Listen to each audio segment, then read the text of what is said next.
If you could please welcome James to Creative Mornings, and I'll see you guys soon.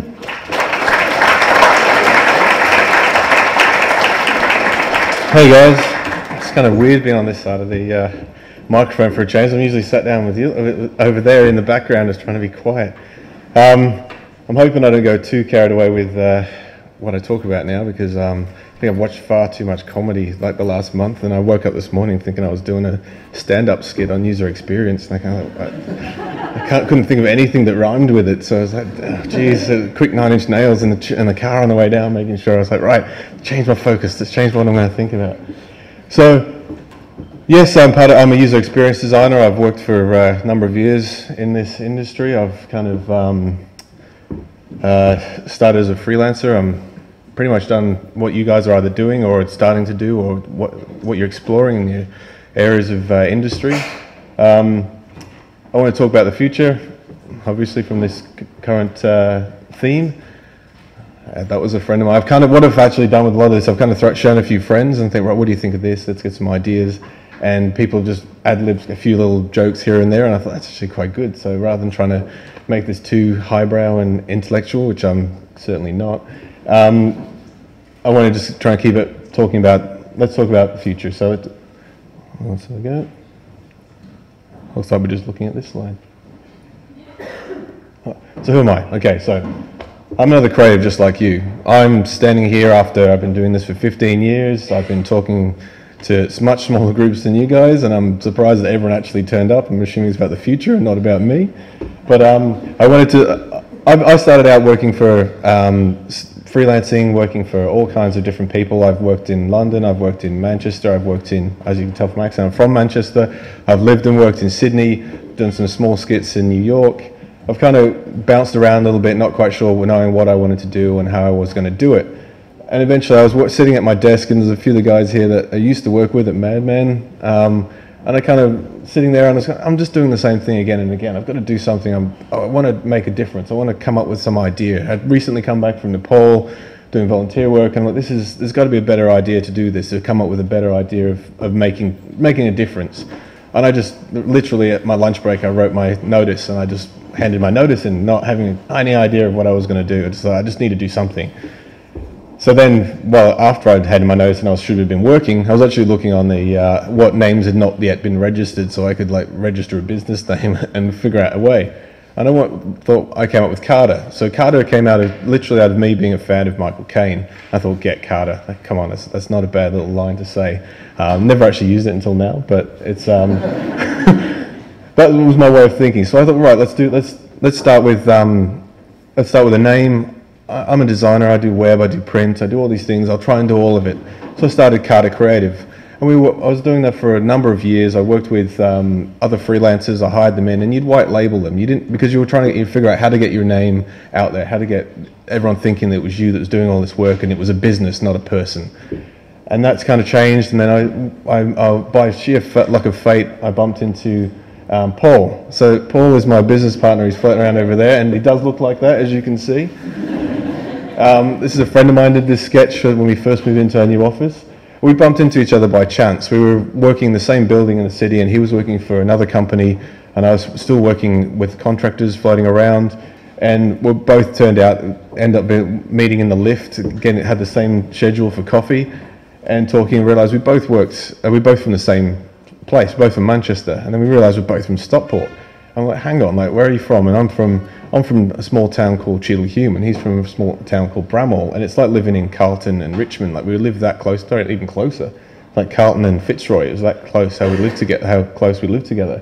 And it turned out if I hadn't have lived on this side of the street, if I'd lived on the other side of the street, I would have been going to the same school as him and playing in the same teams. But we met 15 years later in Melbourne in a building, And he's a developer and I'm a designer. And we went, well, let's just roll with this. So off came Carter Digital. So that was a fair few years ago now. And what we end up being is this. And Matt's intentionally cut off because he's the tallest in the office. So we started Carter Digital, and we started working on user focus and working with non-for-profits, working with banks, working with basically anyone that was looking to try and make change to make a difference. So we've worked with World Vision, we've worked with One Laptop Per Child, with Global Change Institute, and then we've also worked with the ANZ.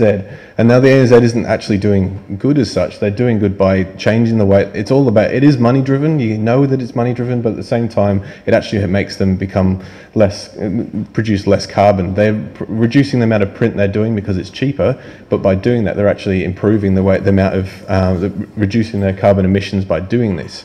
So they're doing online annual reports, they're doing websites, they're doing iPhone applications, they're doing all these kind of different things. There are all these new technologies that are coming out, and they're constantly evolving because they realize that by doing this, they can make our lives easier, and we'll spend more money, but at the same time, there'll be less product being produced, there'll be less hardware being made. So they do this, and so we end up doing this. So this is Carter. This is the new studio space that we've recently moved into in February. Love loft apartments. I'm sure everyone's watched Friends, and I wish I had that apartment. I know I did.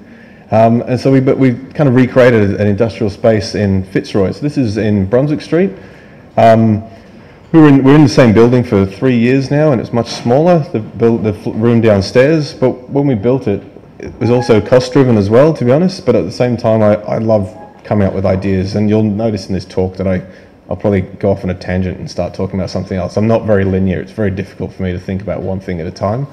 I don't know if it's ADD or it's creative. I mean, a few people relate to it here. I've never been diagnosed, by the way. We built this space, and so everything in this, pretty much most of the things you can see here is my 30th birthday present of an Apple II. Love that thing. Still works. We built all this furniture, and so all those desks you can see there, they were all built by me and a friend of mine. I wanted to make things as low, as good for the world as possible. Not just good to sit at, not just good to look at, but something that was actually made from something that was recycled. So I had to do a lot of research to find out which woods I could use, what glues I could use, what materials to bolt the thing together. And so they made them all out of recycled material. It's recycled timber that's basically ply. Now ply sounds cheap and it looks like it's better for the environment, but most of the time it isn't. I don't want to go down the Yoast conversation too much. It was very good, by the way. But you can use ones that have got arsenic-free glue, so they are biodegradable. You can put these in the ground and they will rot and they will become part of the earth again rather than damaging it. I use steel, so everyone thinks, but you're manufacturing that, yeah, but it's made out of a natural resource that can be melted down and used again. Use powder coating, so I learned how to powder coat, I learned how to arc weld, I learned how to bend steel, how to do carpentry, not as good as I would have hoped, but no one notices when you stood at them from a distance. We bought recycled plastic chairs, so sometimes you can't get away from using materials that have already done something bad in the world at some point and emitted some sort of gas. But by using recycled materials and using the recycled plastic, at least we know that there's not more of it being made. It's the same materials being used again and again. We ended up making these shelves out of plywood, and I actually flew my dad over to help me make this wall, because I thought Paul came up with the idea of what it was going to look like. I designed the structure of it, and then myself and my dad built it. And I worked out it was actually cheaper and more cost effective to fly him over and the carbon offset the flights for 2 weeks than it was to hire someone local to manufacture it for me, and they would have done it in a warehouse space and then used diesel trucks to bring it over, and et cetera, et cetera. By the time it had been made, it was about the same. So I thought, well, at least I get to hang out with my dad as well. I hadn't seen him for a couple of years. We designed and built some bookshelves. We've got these accordion, I don't know if you can see them very well, but these accordion walls, they're actually made out of recycled paper, manufactured in Sydney. And initially they came about by a guy deciding that when you go to IKEA and there's all this chipboard and all this horrible furniture, sorry, I'm ignoring you guys. So there's these strips of paper that are in between the pieces of the flat pack to try and stop them from scraping against each other. And he started putting them together and gluing them, and they're making these accordion walls. And now they're made in Canada as well, and they're made in London, and they're fantastic. They pull these things out. I thought, well, that way you'd have to make walls are completely movable. So our entire office is actually movable. You can change any of this whenever you want. Because I always thought about your bedroom. You work and you start out in your bedroom, and you're freelancing. You're living in a share house, and you sit at your desk, and you get bored, and eventually you move your bed and you change your desk around. I thought, well, why can't that happen in your own office as well? So we've got everything here to be able to move around, and everyone really enjoys it. And it did start about with, Google used to say, don't be evil. Now they say, don't be evil all the time. But that was kind of an inspiration. It's true. So this is what we do, users first. User-centered design means that the final product must meet real user needs and fulfill real human desires. So user experience, we're very fortunate, it's a very new topic. Like the internet is very young. We're coming up with all these technologies, we're coming up with all these new ideas, and with the user experience, it's still not set in stone. It's not like, HTML is, this is the language, or English, this is the language. User experience is still very, very fresh, and no one's actually written there's no do's and don'ts. It's just trying to validate whether it is the right way through testing and getting feedback to make sure that what you're trying to achieve is actually being achieved. So I really love this area, because we're not, it's on the user experience. You all used to do it. If you're a web designer now and you've been in it for 2 or 3 years, you've always known about user experience. But if you've been doing it for 10 years, as I have, it wasn't until I started doing this I realized how long in the tooth I am in digital. It wasn't, you were just called a web designer. So being a web designer, this was just part and parcel of what you had to do. You didn't realize, it didn't have a name, because the internet was so young.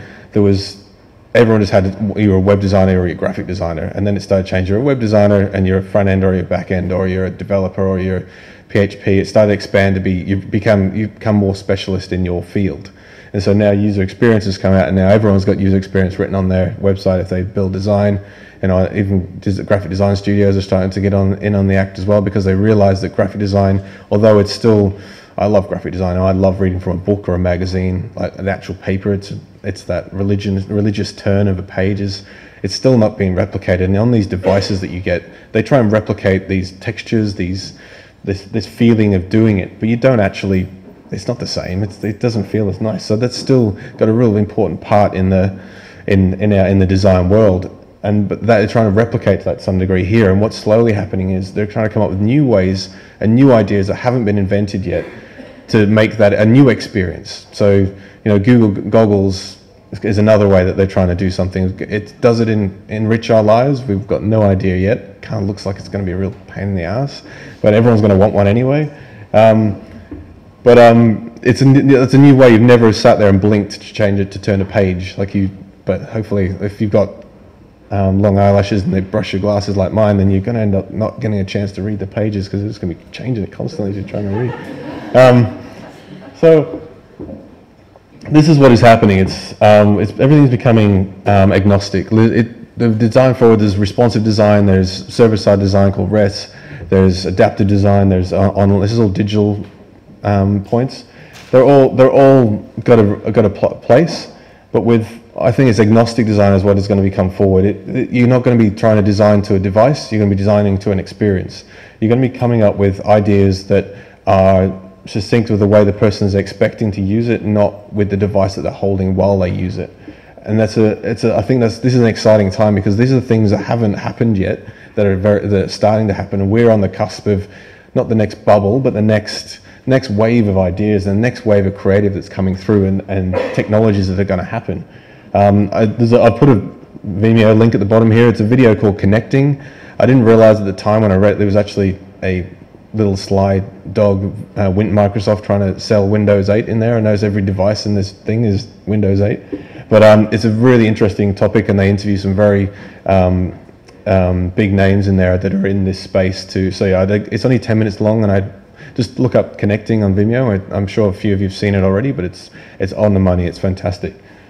So the story, I'm going to tell you a little story about when I was pitching to try and win the project for the loop for Carter. I've got Nick down here as well. I'm going to point him out just so he There he is, right there. He gave me a buzz on Twitter and said, we need some creative ideas for, we're redoing the loop. We like your work, we'd love you to come down. So, you know what, I'll fly down and have a chat, because I really want this job. About half of the people in this room are probably on the loop, and I've got their vanity URL saved and using it. I'm on there, so is Carter. I've loved it for years. Flew down there, thought, right, I'm going to, I got to the airport nice and early. I checked in Melbourne. Went through, it's on international, so I went through international. I checked in with my Foursquare through Path and all that kind of stuff. I had to bring my ID out, go through international. About to get on the plane, and they say, sorry, everyone's got to leave and come back and queue again. I'm like, I'm going to be late, I'm going to miss the flight, and I'm not going to get there on time. I'm calling these guys saying, sorry, I'm late. You're not going to believe this, but we're actually going through international on the flight. I've got to go through check-in again. So I'm stood there, and it's ridiculous. Every one of these 22 flights has been pulled off their planes and been queuing back through duty-free to get back, to go through again. So I'm taking photos. I've got my iPhone. I'm taking photos like this, doing the new panoramic on the iPhone 5, and then posting them on Twitter and saying, this is ridiculous. Look at these queues, hashtag Melbourne Airport. I'm going through, and I go through I get told, I'm sorry, I've got to go, I'm on the phone. They tell me to get off. I'm in an area where you're allowed to take photos, by the way. And then they decide that because I look like this, that I must be a flight risk. And I'm thinking, how in the hell did they find me? And the police detained me. I know it's a bit politically incorrect, but I thought it was funny. I thought, how did they find me? And I thought, this is actually a bit odd. Like, there's hundreds of us here. Yes, I'm probably only one of 5 people out of these 2,000 with a beard, but apart from that, there's nothing that separates me from the rest. So I get pulled back by the police, and they say, excuse me, James. And I'm like, how the hell do you even know my name? And I realised that the policeman has got hold of his phone, and he's got a picture of me on his phone, and it's my Twitter profile. And I'm thinking, they've found me through me. This is kind of a big data. This is what they've done. So I've checked in with my Path through Foursquare. So then that's tweeted it to say that I'm there. I've mentioned it and hashtagged this thing to say that I'm here and there's all this problem, and CC'd someone from The Age. And then they've been following the Melbourne Airport hashtags and spotted that I've taken photos and found me. And because my profile, which I only recently updated maybe a year ago, is a picture of me, that they've literally just spotted me and picked me straight out of the crowd. So I was actually quite impressed with them, actually, that these guys... I didn't think that I thought they'd be using an Android phone that'd be crashing all the time or something. So it was that made me think, and that's why I started thinking about this talk, and I thought, that's kind of a cool way to use things. They've used it recently when there's been horrible things happening in Fitzroy, but they found these people through GPS signal. Now, GPS signals are very, very new. It's like 90% of data created in the last 2 years, I don't even know how to say that, 2.5 quintillion bytes of data per day. So that's 90% of all data ever created in this world that has been created in the last 2 years. Now, funnily enough, that ties in, I don't know if this is true or not, because I've just been researching this last night while watching Mad Men. That ties in with when GPS was started to become prevalent in mobile phones. So if you're thinking about 90% of that data, I think every time you take a photo, you put it on Instagram, you do anything, you leave a GPS signal which contributes to this big data. And even though sometimes when you do this, you do it anonymously, because it's connected to your GPS phone, which is connected to a serial number, it's never anonymous. Like, everything you do, everything you say, it's all there, and this becomes big money. But this can also be used for good. Like, I just wanted to say, I just found this as well. That's a lot of tweets. And that's per day. So you think how much data has been driven, and that is another. If you got your GPS location data turned on, then that's being logged and registered as well. So there's a massive amount of information that people can find out about you, and this is what becomes most popular. The thing that becomes the biggest thing is basically human traffic, but it's digital traffic.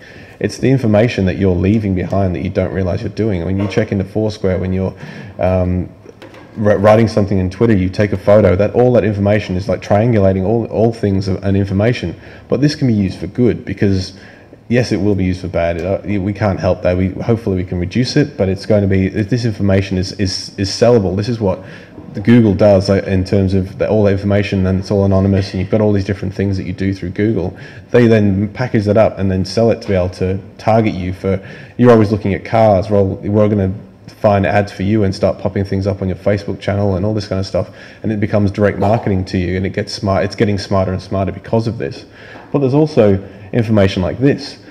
So this is a university in America. The website's founts.in, and they came up with a new idea of how to track influenza. So this is big. This is what they've done with the big data. They've looked and tracked everyone that tweets in these areas about that mention the word sick, ill, cough, basically all these words related to influenza and symptoms, and map them so that every time someone says that on Twitter, it leaves a small mark. Now, if someone else says a small similar to that, then it changes color until eventually it's red, because there's more people in that area that have actually said that thing. So they can start to track breakouts of influenza around the globe based on people talking about their own personal experience. But you can also look at this and rate it. So if you look at this and go, you can click on one and it may say something, oh, that movie was totally sick, then that's obviously not talking about being ill. So you can say, no, that was not related to influenza. So they're slowly refining it to improve the way that it thinks and talks. And this is a really nice way of using this. So this is the future. This is stuff that has not been utilized that much just yet. It's a new wave. It's like when the iPhone came out and suddenly apps became huge. I think this is what is going to happen, is that this data is then going to be started to be morphed and changed into lots of really cool, interesting things. And we've got the opportunity to actually come up with those ideas and start doing things. Nearly everything has been done before. You come up with a great idea, you search for it on Google and you find that someone did it 2 years ago. And you're like, oh God, that was so cool. And I would have done it so much better. And but this is something new. This has not been tapped into that much. So we've got massive opportunity to do this kind of thing. There's also, this is a little bit off the cuff, this one. This is, I just loved this site. I had to put it in this slideshow just to feel like I was associated with it. This is Greenpeace have relaunched this into the Arctic. And it's this, what they've done is they've mapped all the geolocation points on the globe of all the oil, where all the oil is stored and where it's being, and what is happening at. And they started to spot that the legislation was being changed in the Arctic to allow these oil, like Shell and the oil companies, to go out in here and actually start extracting this oil. So they've started this petition online to sort of show the information. I do love the fact that it's a skull relating to the oil companies. And they're sort of showing that how this is directly affecting the amount of polar bears there are, the amount of wildlife and fauna that are being done, how much smaller the Arctic is becoming, and how much it's melting. And this is a really nice way of using big data to actually educate us and create influence. Because if we start signing the petition, then that's going to be able to make people notice. Because that's the biggest thing, power in numbers. We know what happened in Egypt when someone started mentioning things on Facebook and it went viral, and we all actually helped make change through a large number of us. And that's what we can do with this. And this is they've used big data to come up with this. I hate the word big data. It sounds like so dirty. It's like data mining. Yeah. But so it's a really nice and interesting way to come up with new ideas and use it for education and change and improving the world. I just wanted to put this one in here as well, because there's quite a lot of photos taken. And this is, again, I've already mentioned this, but this this many photos taken every day. And I looked at another stat and noticed that they said that nearly the level of photography in America per year, that in the last 2 years, it's more than 30 times the amount of photos taken just a year, just in America. And that's because everyone's got the phone. So ideas, chinos and beards. As a friend of mine mentioned this, this is what he thought I was doing a talk about. I'm not wearing chinos. And Helvetica, because I'm a bit of a Helvetica fan, I had to add that in there. But this is what I want to talk about, is collaboration. So this is nice and big. This is the Loop. We worked on the Loop recently. That's launched a couple of weeks ago. But it's not about the project. It's more about what it represents. It's about all of us, and we've all got a voice. We're all on here, and you can collaborate with other creatives, and you'll find other creatives and work together on here. You'll also be able to work with people from around the world, which is great. Like it's a new idea, it's a new thing. We didn't used to be able to do that. We used to have to, you have to know someone that knew someone, and it's changed with the internet. And now you've also got this opportunity to be able to see whether they're any good or not and get ideas.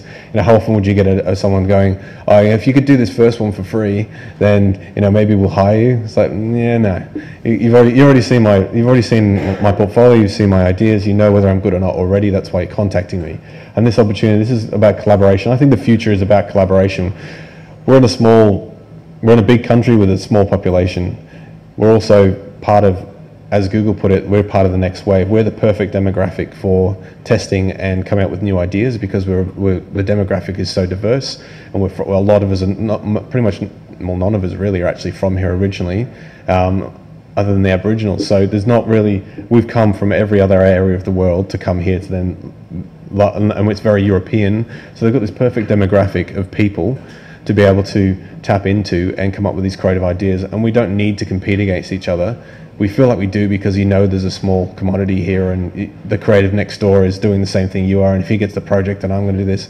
But you don't need to think like that. You can collaborate on these ideas to be able to come up with something better and then improve it, because the better work you discover as you start to get a bit older and a bit wiser and longer in the tooth, that it's about what you produce. You start thinking, do I tweet that? Because if I tweet it, then that really good idea that I found, someone else is going to know about it now, and then that they may do something with it before I do. But you think, well, actually, if you're forward thinking, you just go, well, let's put it out there and come up with these ideas together. Then we can actually make a huge dent, and then we'll become, hopefully, I can't predict it, but hopefully I'd love to think that Melbourne becomes like the next Silicon Valley in terms of the technology, because we've got this great community. I mean, there's 200, I don't know if all 200 people turned up, but there's an awful lot of people here that are obviously interested in creative, and we can do some really good things. There's also, we worked on this one called Collective. This was from the bare bones up, and it's the great guys. They actually work in this office, these guys. I don't know if QE's here. Anyone here? No? These guys worked on this, on another idea, and this is great. This is another creative collaboration.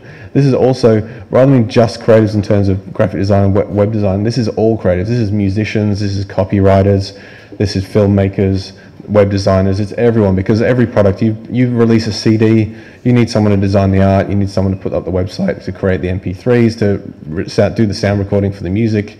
And this is another way of doing it. You can actually collaborate and talk to each other across this. And they've not, this is probably quite new for the fact that it's still in beta, but you've also got the opportunity, because they haven't actually released the vanity URLs yet, so you actually get on there before they've actually launched that and get first dibs on your Mr. James Noble. Mr. James Noble, by the way, because James Noble had taken it. It's a bloody world famous brain surgeon. That, damn you, you do so much better things than me. But I just wanted to put this up here. I was thinking, where are my vanity URLs? How many different things I connected to around this place? And that's not even all of them. I started to forget. You have so many different opportunities to communicate with each other these days, that you can talk and across a number of platforms and show your work. You can collaborate across. How good is Pinterest? I used to hate the thing. Now I can't get off it. It's great. I don't know how many hanging baskets I've seen made out of hessian. It's amazing. And so the possibilities are endless. They're constantly coming out. Posse's come out. That's from Sydney and Melbourne. We've got a collective from Melbourne. The Loops from Sydney. There's quite a few big ones in there that are starting to crop up. They're from Australia. So it's getting a really good vibe. Okay, and this is the UX relevance. So this is again thinking about agnostic. Content precedes design. Design is, in the absence of content, is not design, it's decoration. This is kind of how I try and work, and I'm a massive fan of Zeldman. He's got a good beard as well. And if you were looking for any inspiration about creative and things in the digital world, I know it's kind of like a plug, but these are my Bibles. I love these things. I can't wait for these two to come out.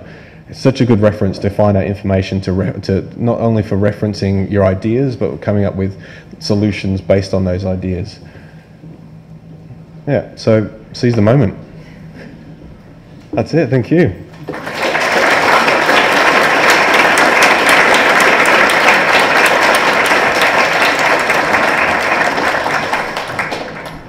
We have a moment for questions if anyone has anything they'd like to chat with James about. Any questions? Yes. I knew you'd ask. You asked the last one. I thought it was interesting, 40 million birds in a day.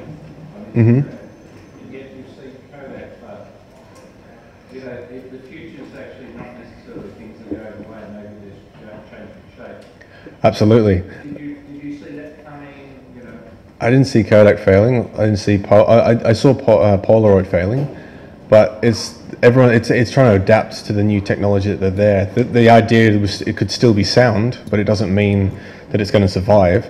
You need to make sure that it's going to be able to adapt and change into the technologies as they evolve. I think Kodak were banking on their reputation rather than on their ideas, and they took too long to come up with an idea that was going to involve digital and SD cards and Wi-Fi networks, and they just basically, the old guard didn't evolve quickly enough, and that's how that changed. But yes, absolutely, if you can come up with an idea that can change and work across multiple mediums, then you're going to survive, and you're going to be able to come up with a good idea and keep it moving forward. Any other questions? Pick me. Just a question about the databases and LinkedIn and Behance. Yep. Do you think it dilutes the field or dilutes the... I think it's starting to. If You that, can't be on everything, and if you aren't on something, do you miss out, or what do you pick? Do you have a top 5? What's the answer? my top 5 would probably be, I try and avoid Facebook like the plague, even though I have to use it for work, just because, and I know what they're doing, and I don't want to it always asks you, so when was your birthday? I was like, I don't want to tell you, because then you're going to sell it to someone else. But the top 5 would probably be like LinkedIn, The Loop, because I look for creatives, and it's a perfect place to find some people with some good ideas. Twitter, I'm a bit of a kind of tweet an awful lot about an awful lot of random stuff. I love Instagram just because I love photography. My sister runs a photographer's gallery in London, and I've painted that damn thing so many times. Top 5, God, I'm trying to think. That's 4. Come on, what's the 5th? What about LinkedIn? Yeah, I use LinkedIn. I use Path occasionally and Foursquare. Path is a perfect example of a beautiful interface and a beautiful idea that had already been done and adapted by someone else, and that they're selling stuff now for $2 for little emoticons. It's not really going to sell me on using it all the time. If you look at your phone, I bet you got half the devices you keep it, the apps you keep them just in case, like you don't actually use it anymore. But if you know, it is diluting a little bit. LinkedIn has started their feeds and their channels, and then you've got the companies, and then now things like music, iTunes and Spotify and audio, and then now Twitter have got their music. They're all trying to fight for the same thing rather than being good at what they do. They're trying to spread themselves, and I imagine it maybe because of shareholders. I'm not quite sure, but it's kind of changing and a lot to become a lot more diluted because everyone's trying to do 10 things rather than one thing really well. In back? Just wondering what that URL was to the video you referenced earlier. Do you want to tweet it later? I'll tweet it later. How's that? Twitter handle? Mr. James Noble. Mr. James. Because of the damn surgeon. But it's if you look for connecting as well on Vimeo, you'll find it straight away. No, okay. I'll tweet it. It's great. It's only 12 minutes, so it won't take much of your life. Yes, over there? I thought it was interesting seeing we're moving towards like agnostic design, which is sort of in some ways almost one step further than responsive. And yet we're dealing with stuff like tablets and mobiles and everything where the interface is really under the control of the people who make it. Do you think that's going to start converging a bit more? Do you think we're going to be coming up with, I guess, designs that work within the logic of each interface that someone might be jumping on? Because I mean, someone's going to swipe differently on an Android to what they do on an Apple. Yeah, I think it's more of a case of the device. I think responsive design is everyone's talking about it now.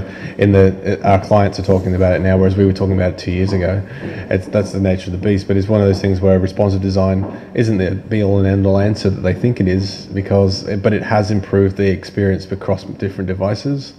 And I started to think, I carry a man bag as well now because I've got so many devices. I used to think, oh great, all I need now is my phone and on my laptop. Now you've got your phone, you've got your laptop, you've got your iPad, you've got your camera, it's all gone in full circle again, and it's gone from being this useful device that all you needed was this to now, but if you have that as well. And I think people will start to use and decide that it's not, you'll start to have less devices. I know I've already shrunk everything. I've gone to an iPad Mini, I've gone to MacBook Pro, Air, smaller, because, and eventually I'll stop carrying the Air around and you'll go back to just having one device. But the agnostic creative is more about that the experience is the same, that you know where things are, you know that that's where this is, that you'll touch the thing the same way, and everyone forgets about rollovers on touch devices. There aren't any. So it's about coming up with those ideas that kind of evolve to be the same experience across all the desktop and all the other devices, and hopefully your LG fridge will. I hate those things. We once had a client that asked us, that said that their website didn't work on their fridge. I was like, what? I'm not buying a fridge to user test that. Got time for one last question, if there is any?